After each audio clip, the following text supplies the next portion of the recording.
Warren Buffett, whom I've known for a long time because I grew up in Omaha, where he still lives, has been amazing and extraordinary. And I don't share some of the loathing of each and every billionaire that some of my political friends and allies share.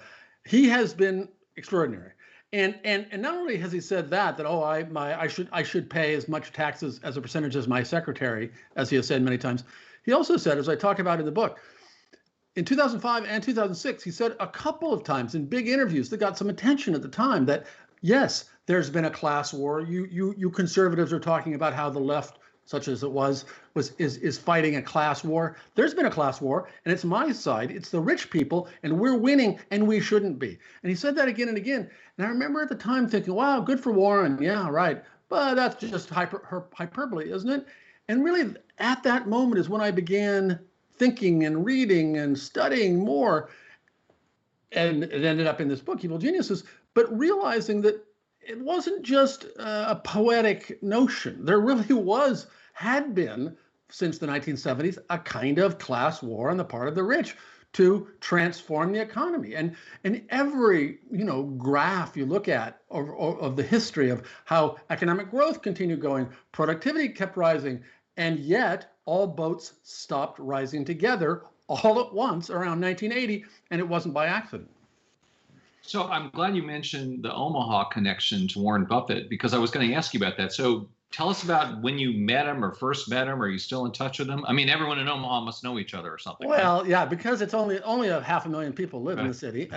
But my parents were friendly with him, and unfortunately not friendly enough to invest money with him.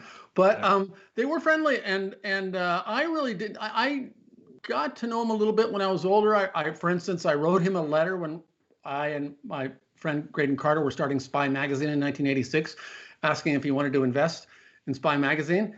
And he wrote me back and very nicely declined and saying, no, I don't invest in startups of that kind and so forth. Anyway, then we run into each other over the years, and he's always really nice to me and always says nice things about my mom, my late mother and stuff. And so he's great. And again, in terms of a decent rich guy who he as you say, he's been terrific, but he also in his old school investment strategy of investing in companies for the long haul and letting them run themselves and all that stuff, really this pre-1980 way of investing and regarding the system. Again, that to me is much closer to optimal than the cut and run private equity driven system and day trading investors without any commitment to anything that we've developed since. Hey investors, Zach Guzman here. Are you interested in learning more about the markets and getting the latest financial news? Well, then click right here to subscribe to our Yahoo Finance YouTube channel. Get the latest up-to-the-minute market analysis, big interviews in the world of finance, and information on how to manage your money every day wherever you are.